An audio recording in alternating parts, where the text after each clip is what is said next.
I never imagined that losing my father would be just the beginning of my nightmare. When Dad passed away from a sudden heart attack at 58, I was devastated, but I thought I'd at least have the comfort of our family home and the support of Monica, his wife of 3 years.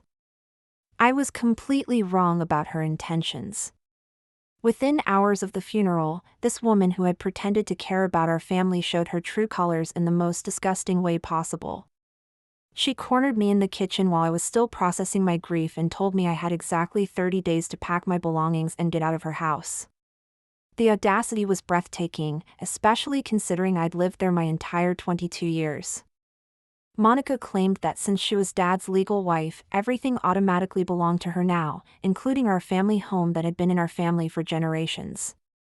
She waved around what she said was Dad's will, smirking as she explained how I wasn't getting a single penny because I was just a burden he finally got rid of. The cruelty in her voice was chilling, and I realized this woman had been playing a long game, waiting for exactly this moment. She'd married my grieving father after Mom died, presenting herself as this caring, nurturing person who would help him heal. Now I could see it was all an elaborate performance designed to get her hands on his money and property. But she had seriously underestimated who she was dealing with. Something about her story didn't add up, and my instincts told me to dig deeper before accepting defeat. I started by calling Dad's lawyer, Mr. Henderson, who had handled our family's legal affairs for over 20 years.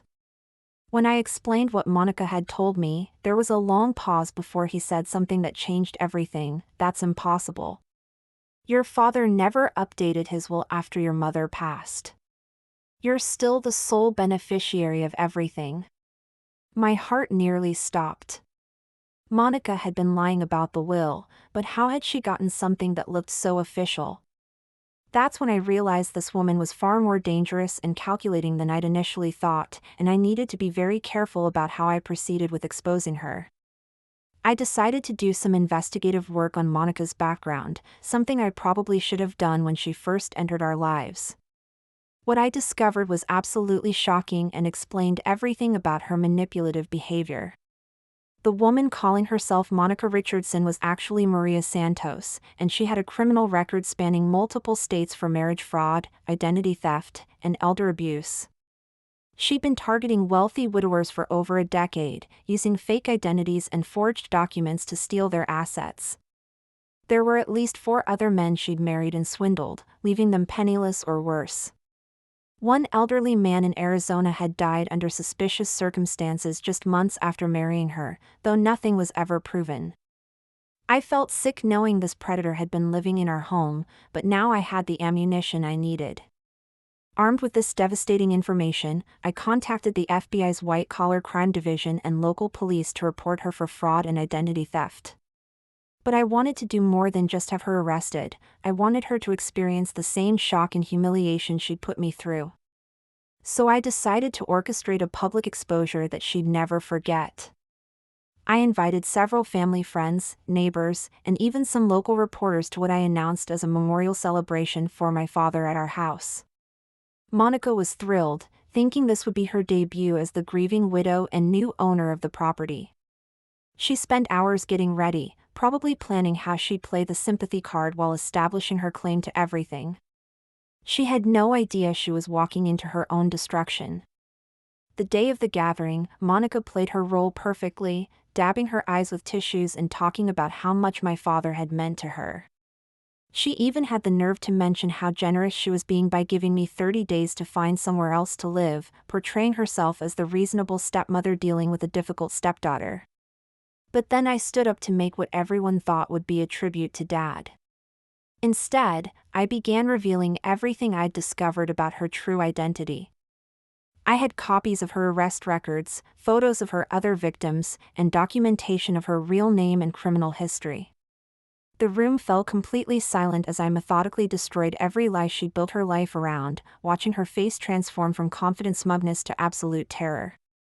Monica tried to deny everything at first, claiming I was making it all up because I was angry about being disinherited, but I had too much evidence for her to explain away. When I pulled out the real will that clearly left everything to me, she knew her game was over.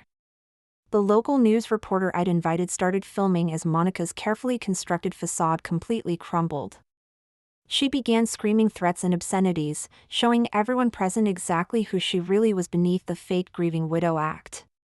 The police arrived right on schedule, having been coordinated with my lawyer, and arrested her on the spot for fraud, identity theft, and attempted theft of my inheritance.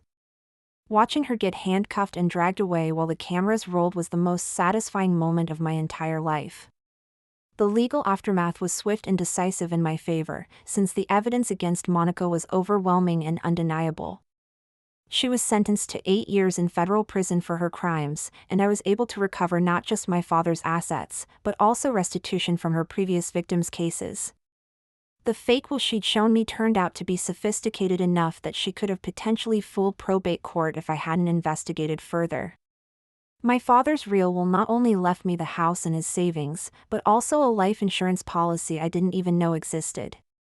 Monica had tried to claim that too, but thankfully the insurance company requires extensive verification before paying out large sums.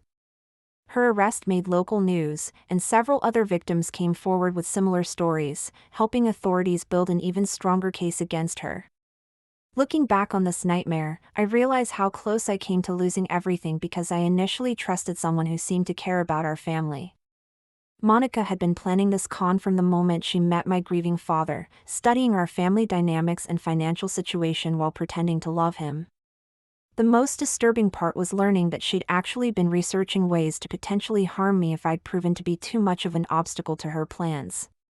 Found communications on her laptop showed she'd been consulting with some very dangerous people about removing complications. It's terrifying to think how far she might have gone if I hadn't exposed her when I did.